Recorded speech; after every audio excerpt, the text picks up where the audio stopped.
مانگو گے وہ دعا کچھ اور ہے، اللہ کے ولی کے دربار میں دعا مانگو گے وہ کچھ اور ہے۔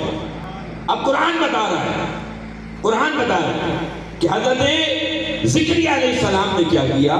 زکریا علیہ السلام نے مریم کے محراب کے اندر نیت باندھ دی نماز میں، اور اللہ سے فریاد کی، دعا اللہ سے مانگنی ہے، جگہ ولی کی اختیار کرنی ہے، جگہ اولیاء کا دامن ہونا چاہیے، اور دعا اللہ سے ہونی چاہیے۔ دعا بندے سے نہیں ہوتی، دعا کسی پیر سے نہیں ہوتی، دعا اللہ سے ہوتی ہے۔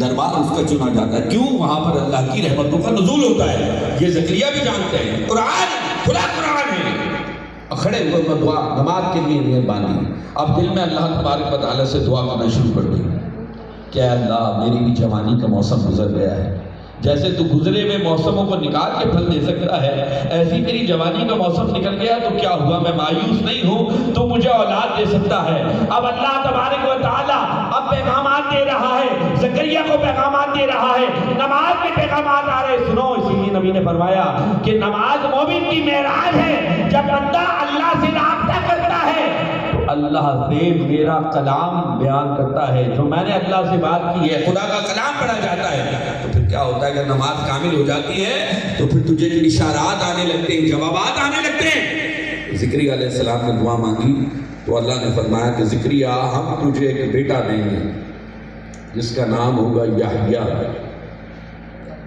اور اس کی علامت یہ ہوگی کہ 3 دن تک کسی سے بات نہیں کر سکو گے، تمہاری اہلیت۔ اب زکریا علیہ السلام کی دعا اللہ نے فوراً قبول کر لیا۔ میں یہ پوچھتا ہوں کہ بتائیے 80 سال سے دعا مانگ رہے ہیں، یا 40 سال سے دعا مانگ رہے ہوں گے، یا 60 سال سے دعا مانگ رہے ہوں گے، اللہ اس وقت یہ بتاؤ، سارے بندے تو چھوڑو ایک جیسے ہونا، فرید تمہارے جیسے کیسے ہوں گے، خواجہ تمہارے جیسے کیسے ہوں گے، بابا تمہارے جیسے کیسے ہوں گے، میری تو سمجھ میں نہیں آتا، میری تو سارے پہاڑ ایک جیسے سمجھ میں نہیں آتا۔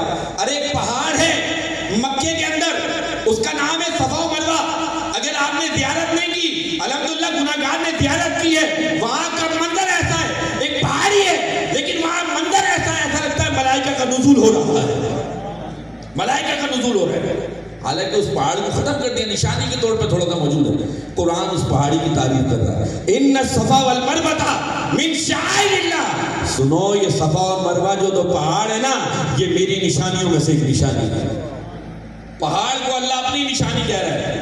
آج دنیا کے کسی پہاڑ کو گالی دیں، آپ کافر نہیں ہوں گے، لیکن اگر آپ نے صفا و مروہ کو کوئی توہین کر دی، آپ نے